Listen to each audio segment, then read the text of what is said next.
Bonjour, bonsoir bien-aimés. Nous sommes dans la joie de continuer notre programme parce que Dieu nous a donné l'opportunité encore aujourd'hui. Notre Dieu est bon. Il est bon dans son amour, vraiment. Il permet à ce que nous, ses enfants, nous puissions être enseignés. Nous puissions être vraiment édifiés par sa parole.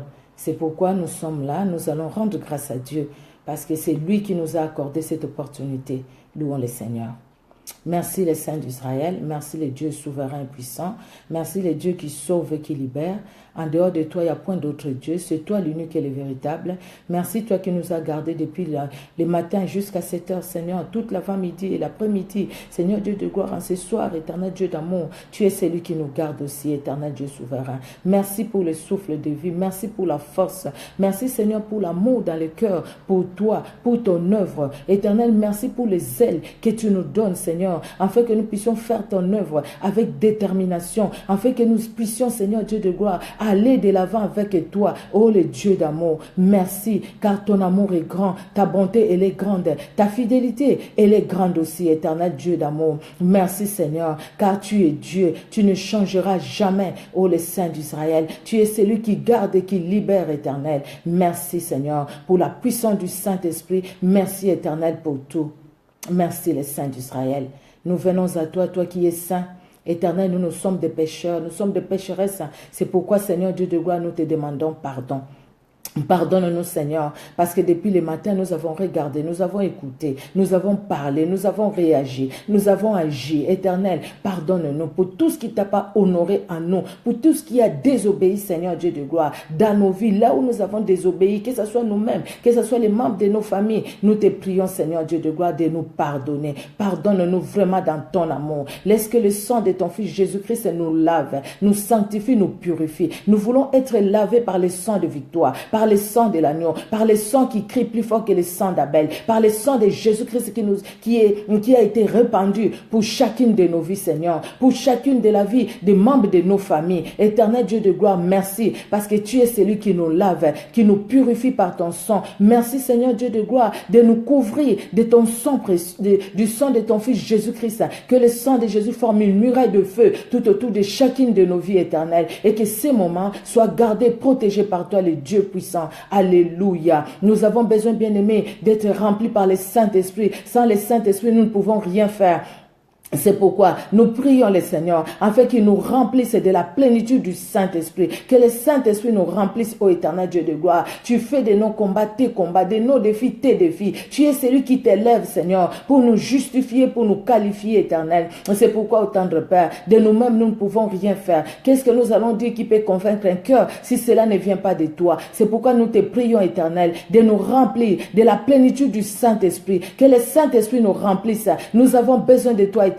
Remplis-nous, Seigneur Dieu de gloire, par la plénitude du Saint-Esprit. Que le Saint-Esprit nous remplisse, éternel Dieu de gloire, parce que tu es notre Dieu. Merci, Seigneur. Merci, mon roi. Merci, mon bouclier. Merci, ma forteresse, parce que tu es Dieu, parce que tu es vivant et parce que tu es puissant. Que l'honneur et la gloire montent à toi, toi qui vis et règnes pour les siècles de siècles. Merci, Seigneur Jésus-Christ. Merci, le roi de gloire. Merci, les saints d'Israël. Merci, les dieux souverains puissants.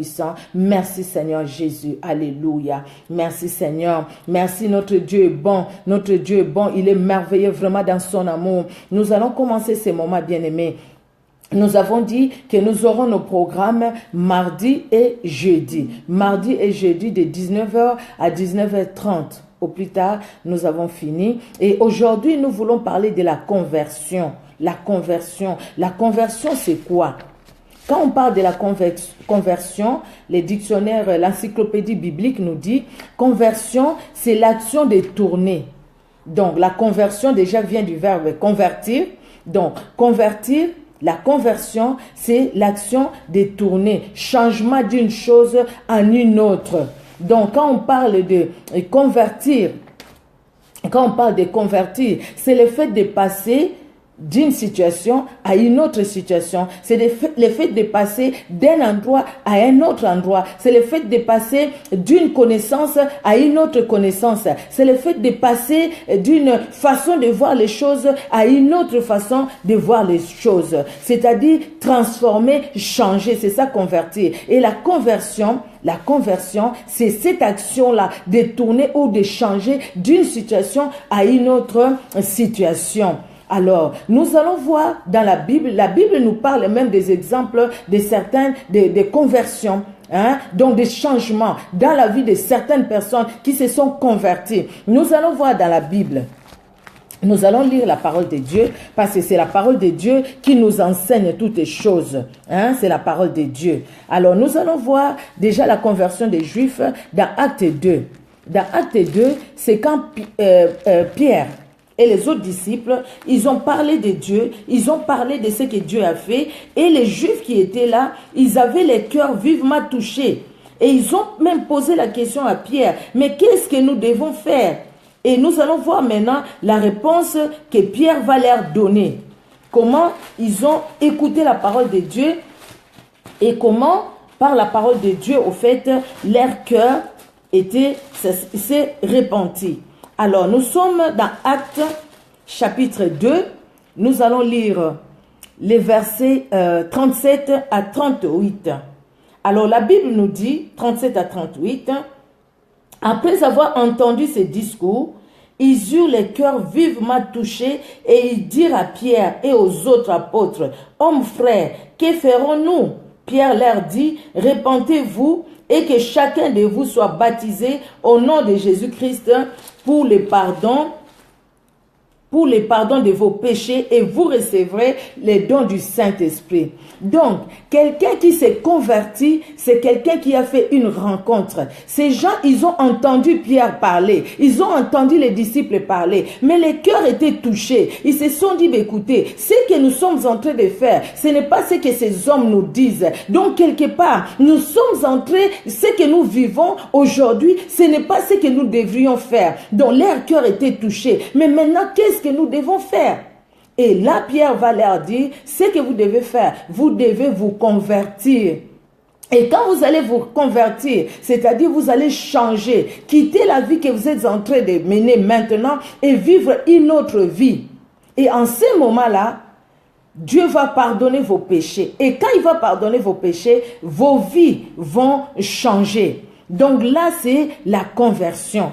Quand on parle de la conversion dans la vie chrétienne, c'est l'expérience chrétienne qui consiste à se détourner de ses péchés et à se tourner vers Dieu par la foi en Jésus-Christ. Donc la repentance, elle est confirmée la conversion, elle est confirmée par une repentance sincère et l'œuvre rédemptrice du Saint-Esprit. Donc quand on parle de la conversion, c'est-à-dire quelqu'un qui il était en train de suivre une vie, mais la personne qui s'est convertie, c'est la personne qui se détourne de cette vie ancienne, qui donne le dos au fait à cette ancienne vie. Quelqu'un qui vivait dans les péchés, dans l'impudicité, dans l'adultère, dans toutes ces mauvaises choses. Alors maintenant la personne se détourne de ces mauvaises choses-là et la personne se tourne vers Dieu. Il va se tourner vers Dieu par la foi en Jésus-Christ. Donc cette conversion, elle est confirmée par une repentance sincère. Nous allons lire quelques versets bibliques. Nous allons voir ces personnes qui se sont converties. Une repentance sincère et l'œuvre du Saint-Esprit va commencer à se réaliser dans la vie de cette personne qui s'est convertie. Nous allons voir aussi, toujours dans la Bible, la Bible nous parle dans Actes. Nous sommes toujours dans Actes. Acte 2, 37 et 38, c'est ce que nous avions lu. Nous allons voir la conversion de Saul de Tarse. C'est Saul-là, qui était Saul de Tarse, qui est devenu Paul. Quand il a rencontré Jésus-Christ, sa vie a changé complètement. Mais qu'est-ce qu'il a dit? Dans Acte chapitre 26, nous sommes toujours dans Actes des Apôtres. Nous allons prendre Actes des Apôtres. Nous allons prendre les chapitres 26.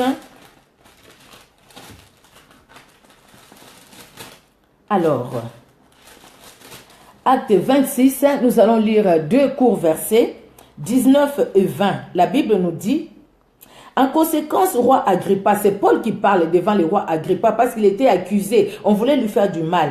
Il dit, en conséquence, roi Agrippa, je n'ai point résisté à la vision céleste, donc la vision qu'il a vue quand il a rencontré les seigneurs. Il dit, je n'ai point résisté à la vision céleste, à ceux de Damas d'abord, puis à Jérusalem, dans toute la Judée et chez les païens, j'ai prêché la repentance et la conversion à Dieu avec la pratique d'œuvres dignes de la repentance.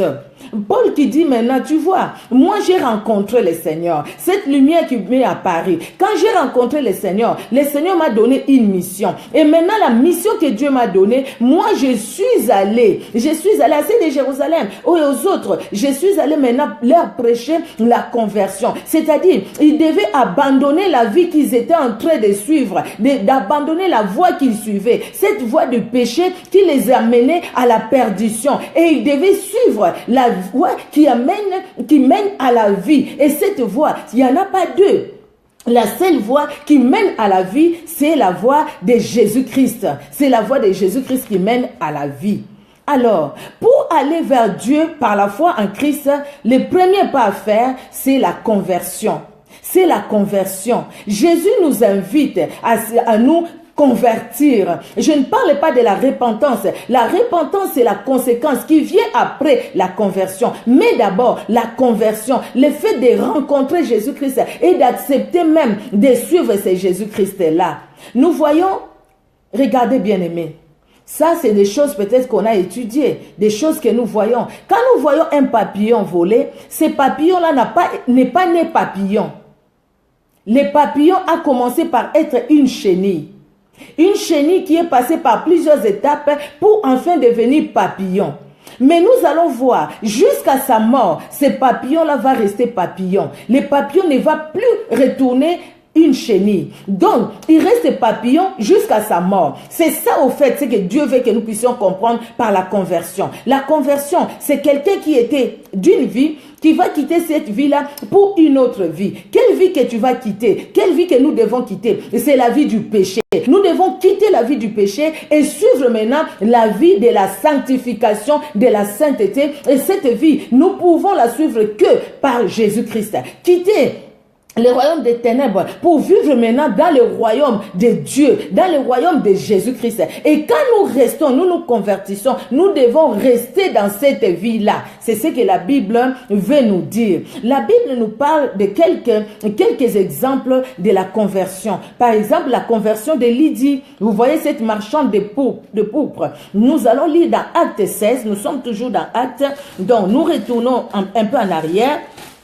Acte 16, de 13 à 14. La Bible nous dit, les jours du sabbat, nous nous rendîmes hors de la porte, vers une rivière où nous pensions que se trouvait un lieu de prière. Nous nous assîmes et nous parlâmes aux femmes qui étaient réunies. Donc, les femmes étaient réunies. L'une d'elles, nommée Lydie, marchande de pourpre de la ville de Thyatire, était une femme craignant Dieu et elle écoutait. Le Seigneur lui ouvrit le cœur pour qu'elle soit attentive à ce que disait Paul. Lorsqu'il lui était baptisé avec sa famille, elle nous fit cette demande. Si vous me jugez fidèle au Seigneur, entrez dans ma maison et demeurez-y. Et il nous pressa par ces instances. Donc Paul et les autres disciples, ils sont passés par là. Ils ont trouvé, il y avait des femmes qui se réunissaient, qui parlaient de Dieu. Ils parlaient de Dieu, ces femmes-là. Mais il y avait quelque chose aussi qui manquait. Une rencontre personnelle, la conversion, le changement total de la vie. Mais cette femme, parmi toutes les autres, il y avait cette femme Lydie. Ce n'est pas pour rien que son nom est cité dans la Bible, dans ces actes, chapitre 16 que nous venons de lire. Ce n'est pas pour rien. Cette femme, son cœur a été touché. C'est vrai, il se réunissait, c'était dans la prière. Il craignait Dieu. Elle craignait Dieu, cette femme. Peut-être les autres femmes aussi craignaient Dieu. Mais elle, c'était spécial. Son cœur a été vivement touché de ce que Paul disait. Et à partir de là, il les a même invités dans sa maison. Et là, toute sa famille a été baptisée et la suite, sa maison est devenue même une maison de prière. Et cette femme, si la Bible nous parle de cette femme, c'est-à-dire que la vie de cette femme a radicalement changé. Sa vie n'est plus restée le même. On ne peut pas dire, voilà, je suis converti et que la vie reste le même. La vie ne peut pas rester, notre vie ne peut pas rester le même. Nous voyons encore dans la Bible, dans Luc 19, on nous parle de la conversion des Zachée. Nous connaissons cette histoire. Cette personne qui avait fait du mal, qui avait volé, mais quand il a rencontré le Seigneur, qu'est-ce qui s'est passé dans sa vie? C'est ce que nous allons lire maintenant dans Luc chapitre 19. Donc, je suis dans Luc, je vais prendre les chapitres 19. La Bible nous dit de 8 à 10, on a juste de courts versets à lire par la grâce de Dieu. Alors, 8 à 10. La Bible nous dit 8 à 10, voilà, j'y suis. Alors, la Bible nous dit, mais Zachée, se tenant devant le Seigneur, lui dit, voici Seigneur, je donne aux pauvres la moitié de mes biens, et si j'ai fait tort de quelque chose à quelqu'un, je lui rends le quadruple. Jésus lui dit, le salut est entré aujourd'hui dans cette maison, parce que celui-ci est aussi un fils d'Abraham, car le Fils de l'homme est venu chercher et sauver ceux qui étaient perdus. Zachée a fait une rencontre avec Jésus-Christ. Quand il a fait cette rencontre, Zachée s'est dit non, la vie que j'étais en train de vivre, moi, collecteur d'impôts, cette vie-là, ce n'est pas la vie qui glorifie le Seigneur. Parce que cette vie-là ne glorifie pas le Seigneur. Moi, j'abandonne cette vie. Aux personnes que j'ai fait du mal, c'est fini. Je ne fais plus du mal. Je refuse. Les personnes à qui j'ai volé, je les rends. C'est-à-dire, cette ancienne vie, moi, je ne veux plus la vivre. Donc, la conversion, bien-aimée, c'est une condition incontournable pour hériter les saluts, pour hériter les royaumes des cieux. Il faut se convertir. Quelqu'un qui n'est pas converti, même si tu vas à l'église, tu peux aller à l'église, tu fais les aumônes, tu fais tout. Si tu n'es pas converti, tu ne vas pas rencontrer, tu ne verras pas le Seigneur. Quelqu'un, c'est pas parce que tu as des parents qui sont chrétiens, tu peux avoir même ton papa pasteur. Ce n'est pas parce que ton papa est pasteur ou ta maman brèche la parole de Dieu que toi, automatiquement, tu es sauvé. Non, la conversion, elle est personnelle. C'est personnel, c'est quelque chose de toi. Toi avec Dieu, tu fais cette rencontre-là, elle est personnelle. Nous allons voir ce que Matthieu 18 nous dit. C'est vrai que nous allons lire vraiment beaucoup la Bible. Matthieu chapitre 18, nous allons aller dans Matthieu. Je suis déjà dans Matthieu. Alors chapitre 18, verset 3. Qu'est-ce que la Bible nous dit? La Bible nous dit, verset 3, et dit, je vous l'ai dit en vérité, si vous ne vous convertissez et si vous ne devenez comme les petits enfants, vous n'entrerez pas dans le royaume des cieux. C'est Jésus-Christ qui parle. Si vous ne vous convertissez, c'est-à-dire, si vous ne changez pas de vie, si vous ne changez pas de vie, le royaume des cieux n'est pas pour vous. Quel que soit ce que vous pouvez faire, vous pouvez rester à l'église matin, midi et soir. Mais la rencontre personnelle avec Jésus-Christ, c'est important. Comme j'avais dit la dernière fois, qui est ton maître? Si ton maître, c'est Jésus-Christ, donc tu dois accepter que Jésus-Christ puisse changer ta vie. Comme je l'ai dit mardi aussi, Dieu veut que nos vies changent. Il ne veut pas que nous puissions rester les mêmes, tels que nous étions avant. Nos vies doivent changer. Tu ne peux pas aujourd'hui dire, moi si je me fâche, il faut qu'il y ait quelqu'un qui me touche, qui me tienne, sinon alors je fais des dégâts. Mais avant que tu connaisses le Seigneur, c'est ce que tu faisais, non? Mais pourquoi maintenant tu fais encore pareil? C'est-à-dire, il y a quelque chose qui manque encore, la rencontre personnelle avec le Seigneur. Par la conversion, nous avons même le pardon de nos péchés.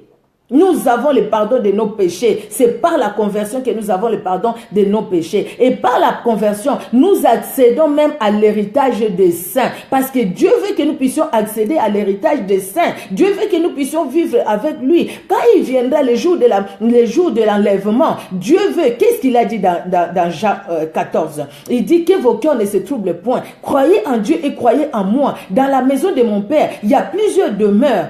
Si ce n'était pas comme ça, je ne vous le dirai pas. Je vous le dis parce que moi je m'en vais. Je vais préparer une place et puis je reviendrai. Je vous prendrai. En fait que là où je serai, que vous aussi vous soyez avec moi.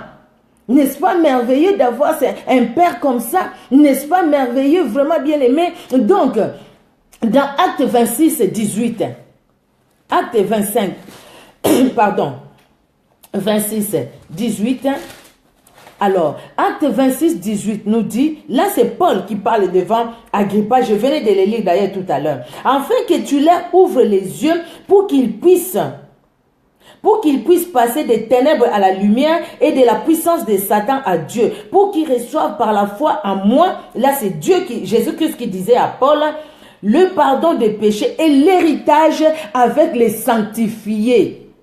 Qui reçoivent l'héritage. Vous voulez recevoir l'héritage des saints.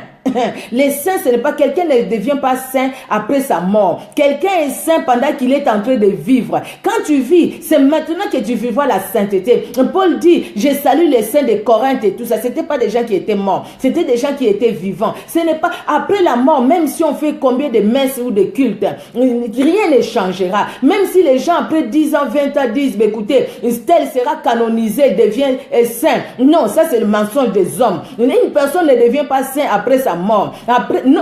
La personne, elle est sainte pendant sa vie. Comment tu vis ta vie? Une vie de sanctifié. Sachez que Jésus-Christ va te bénir. Donc tu vas hériter. Pour hériter l'héritage des saints. Donc la première condition, c'est la conversion, bien-aimé. Nous devons nous convertir, c'est-à-dire nous devons changer de vie, Pourquoi depuis que nous sommes à l'église, ça fait 10 ans mon frère, ça fait 10 ans ma soeur, ça fait 20 ans, 15 ans que tu es à l'église. Vous savez les gens qui disent, quand moi j'ai commencé à prier, toi tu n'étais même pas encore né. C'est vrai, quand tu as commencé à prier, je n'étais pas encore né. Mais qu'est-ce que tu as fait avec Jésus-Christ? Tu es où maintenant ta vie avec Jésus-Christ? Elle est où? Tu as commencé, ça fait 10 ans, ça fait 20 ans. Ah, moi quand j'ai prié, oui quand tu priais, mais aujourd'hui ta vie est où? Si Jésus-Christ revient aujourd'hui, c'est vrai, toi tu es sûr que Jésus-Christ va t'enlever? Tu seras enlevé avec Jésus-Christ. Parce qu'on se prépare dans tout ce que nous faisons. C'est pourquoi? C'est pour vivre au ciel. Le pasteur Serge Maloumou a parlé de ça. Vous pouvez suivre les vidéos avec Alpha Omega. C'est pour aller l'éternité. Oh, on ne peut pas vivre dans l'éternité si nous ne sommes pas convertis. La conversion, le changement total et radical de notre vie. Nous disons non au péché, nous changeons. Nous étions en train de partir par la gauche. Quand je dis non, la gauche ce n'est pas la voie. J'ai entendu la parole de Dieu. La voix de Dieu m'a parlé et moi je change. Je tourne à droite. Et quand je tourne à droite, c'est pour que je ne retourne plus à gauche. C'est comme la chenille qui devient un papillon. Les papillons ne retournent jamais en chenille. On est converti, ou on n'est pas converti. Si on n'est pas converti, ben écoutez, on sera un pied dedans, un pied dehors. Mais si on est converti, les deux pieds sont dans le Seigneur. On ne sera pas un pied dedans, un pied dehors. On ne sera pas un coup, on prie Dieu, un coup, on ne prie pas. Combien de personnes qui sont ici qui disent, moi quand j'étais en Afrique, je me réveillais 5 heures du matin pour la prière. Mais aujourd'hui, qu'est-ce que tu fais? Moi, quand j'étais en Afrique, j'étais à l'intercession même. Moi, j'étais à l'intercession. Moi, vraiment, depuis que je suis venu, je ne comprends pas. Qu'est-ce que tu ne comprends pas? Parce que Jésus-Christ n'a pas changé. Il est le même. Si vraiment tu es converti, que tu sois en Afrique, que tu sois en Europe, que tu sois aux États-Unis, que tu sois dans n'importe quel continent, Océanie, n'importe où, partout où tu vas aller, tu resteras la même personne. Pourquoi? Parce que tu t'es converti. Tu t'es pas converti à un homme, mais tu t'es converti à Jésus-Christ. La conversion, je le répète encore, c'est l'expérience chrétienne qui consiste à se détourner de ses péchés et à se tourner vers Dieu. Par la foi en Jésus-Christ, elle est confirmée par une repentance sincère et l'œuvre régénératrice du Saint-Esprit. Pourquoi? Parce que le Saint-Esprit nous régénère au jour, jour après jour. Nous avançons dans notre vie chrétienne. Jour après jour, le Saint-Esprit nous régénère. Jour après jour, le Saint-Esprit nous baptise. Jour après jour, le Saint-Esprit nous remplit. Jour après jour, le Saint-Esprit nous montre la voie à suivre. Le Saint-Esprit nous aide. Pourquoi tu changes? Quand tu es avec ton pasteur, peut-être, tu as une vie. Dès que le pasteur n'est pas là, tu as une autre vie. Ta conversion, tu l'as pas fait pour le pasteur, pour celui ton responsable, au fait, ou la femme qui te suit. Mais ta conversion, c'est par rapport à Jésus-Christ, par rapport à ta foi en Jésus-Christ, par rapport à celui qui viendra te chercher. C'est Jésus-Christ. Ce n'est pas un homme qui viendra après te chercher. Voilà, bien-aimés. Donc, la prochaine fois, mardi prochain, par la grâce de Dieu, nous allons voir les étapes de la conversion. Quelles sont les étapes de la conversion? Donc, la repentance et la foi que nous devons avoir. Nous allons parler de ces choses-là par la grâce de Dieu. Nauti koloba bande konanga na mokuse ko bongwana. Ko bongwana ezali nini? Loko la Bible ezoloba na biso ezali eloko ya kolongwa bisika na zalaki pe kokota bisika mosusu. Soko na banaki kokene nazali kokene nzela ya mabe, nzela ya lisumu. Tangu na yoki liloba na nzambe etuti motema nanga loko la Bible elobeli biso na acte Ototanga na acte 2 ba juif wana miteme tuti samaki pe ba yambaki Yesu Masiya ba bongwana ki bomo ina bango nga na lobite na ndimi Yesu Masiya lelo pe na bongwani tangu na bongwani na kozonga lisusu simate lokola mbinzo soke komi li peka e papillon mimi papillon na bosani lokola mbinzo soke bongwani papillon ekomi li peka ba benga ngoni nisu na bosani ekomi papillon ezonga kalisusu mbinzo te. Donc biso pe to sengeli ko bongwana pe ko zonga susu boite ko zonga susu simate soko to bongwani boende biso to kokota bokonzi na likolo soko to bongwani boende biso to ko vanda na ba santo kozala mo santo ezali ko kende na église te kozala mo santo ezali kozala mwana na pasteur te kozala mo santo ezali ko pesa ba dim ba offrande te kozala mo santo ezali ko lamuka na tongo te ko bondela to butu mingi tango bazaki na mboka angai penza na tongo nazali ko bondela bongo bomo ino lelo na Yesu Masiya ezali wapi o eza important ezali oyo salaka liboso te mais oyo ozali ko sala lelo nini ozali ko sala yo na Yesu Masiya Yesu Kristo azana posa na biso alingi to bongwana ndeko nanga to bongwana tika mabe ozo sala nzela wana ko memona lifelo Yesu Kristo alingi okota lola to kota lola Yesu Kristo ezali posa na ye to kota lola alobaki esika ya papa ne bisika ezebele akei ko bongisa pe akoya kozwa biso akozwa kaka ba oyo ba bongwana ba bongwana te Yesu Masiya akozwa bango te to sali boy bandeko pe to bondeli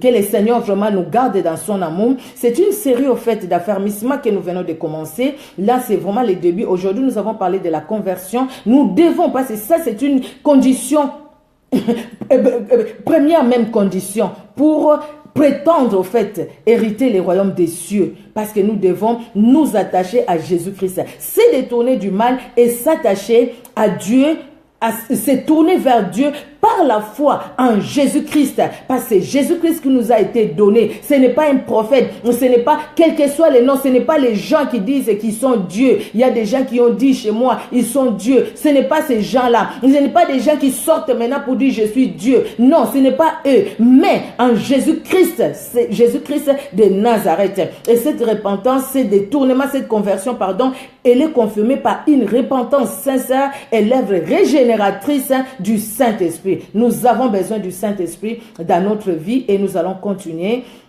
la semaine prochaine par la grâce de Dieu. Prions pour ces moments vraiment que nous avons commencé des affermissements, moments vraiment importants pour notre croissance chrétienne. Nous allons voir les thèmes que nous allons parler de la croissance chrétienne, comment croître, de la prière, comment faire une prière qui soit efficace devant Dieu, du pardon et de toutes ces... Et comment même témoigner. Nous allons voir comment témoigner Jésus-Christ aux autres personnes aussi. Témoigner par nous-mêmes, par nos paroles aussi. Que le Seigneur dans son amour nous garde. Et vraiment prions aussi pour ce moment. Que les saints d'Israël soient glorifiés. Nous allons prier.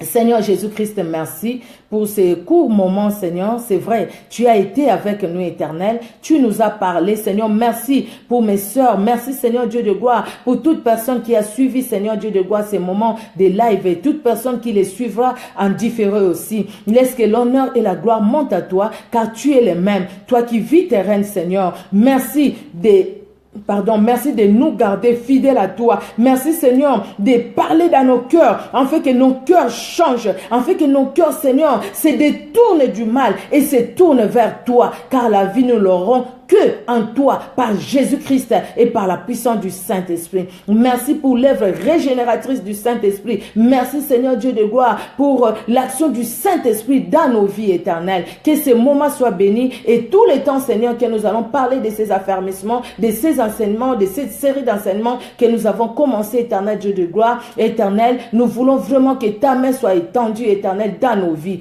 Que l'honneur et la gloire montent à toi, toi qui vis tes règnes pour les siècles de siècles. Amen. Amen, amen, amen. Que le Seigneur soit béni. Que Dieu vraiment vous bénisse, bien-aimé. Sois béni, hein, enfant de lumière. Que Dieu te bénisse, pasteur Serge. Vraiment, que Dieu vraiment vous bénisse, mon pasteur. Que Dieu vraiment vous bénisse, toute votre famille, et qu'il étende sa main vraiment dans votre vie. Hein, enfant de lumière, sois béni. Je l'ai dit vraiment. Mimi, sois béni. Anne-Marie, sois béni, ma petite soeur de loin. Là, chez toi, il est midi et demi, je pense. Vraiment, que Dieu vous bénisse.